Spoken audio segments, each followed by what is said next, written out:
Hello दोस्तों, कैसे हो आप सभी का स्वागत आपके YouTube चैनल पर। आई होप आप सब अच्छे होंगे और आपका दिन शुभ रहे। बहुत समय पहले की बात है, सुंदर दक्षिण में किसी प्रतापी राजा का राज्य था। राजा के 3 पुत्र थे। एक दिन राजा के मन में आया कि पुत्रों को कुछ ऐसी शिक्षा दी जाए कि समय आने पर वो राजकाज संभाल सके। इसी विचार के साथ राजा ने सभी पुत्रों को दरबार में बुलाया और बोला, पुत्रों, हमारे राज्य में नासापति का कोई वृक्ष नहीं है। मैं चाहता हूँ तुम सब 4-4 महीने के अंतराल पर इस वृक्ष की तलाश में जाओ और पता लगाओ कि वो कैसा होता है। राजा की आज्ञा पाकर तीनों पुत्र बारी बारी से गए और वापस लौट आए। सभी पुत्रों के लौट आने पर राजा ने पुनः सभी को दरबार में बुलाया और उस पेड़ के बारे में बताने को कहा। पहला पुत्र बोला, पिताजी, वह तो पेड़ बिल्कुल ही टेढ़ा मेढ़ा और सूखा हुआ था। नहीं, वो तो बिल्कुल हरा भरा था, लेकिन शायद उसमें कुछ कमी थी क्योंकि उस पर एक भी फल नहीं लगा था। दूसरे पुत्र ने पहले को बीच में ही रोकते हुए कहा।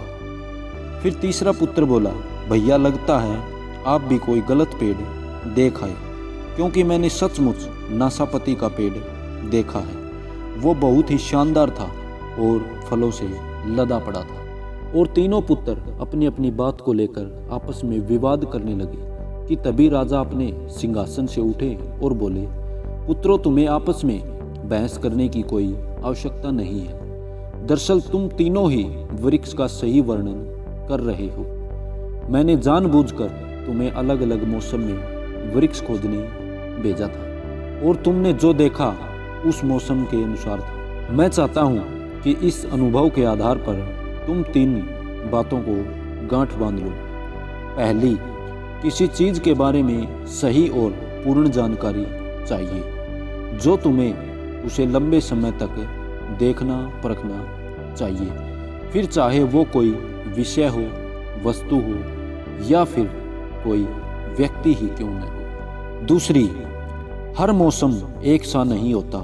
जिस प्रकार वृक्ष मौसम के अनुसार सूखता, हरा भरा या फूलों से लदा रहता है, उसी प्रकार मनुष्य के जीवन में भी उतार चढ़ाव आते रहते हैं। अतः अगर तुम कभी भी बुरे दौर से गुजर रहे हो तो अपनी हिम्मत और धैर्य बनाए रखना। समय अवश्य बदलता है। तीसरी बात, अपनी बात को ही सही मानकर उस पर अड़े मत रहो। अपना दिमाग खोलो और दूसरों के विचारों को भी जानो। यह संसार ज्ञान से भरा पड़ा है। चाहकर भी तुम अकेले सारा ज्ञान अर्जित नहीं कर सकते। इसलिए भ्रम की स्थिति में किसी ज्ञानी व्यक्ति से सलाह लेने में संकोच मत करो। दोस्तों, यह एक छोटी सी मोटिवेशनल कहानी थी। आई होप आपको जीवन में अमल करनी चाहिए। धन्यवाद दोस्तों, आपका दिन शुभ रहे।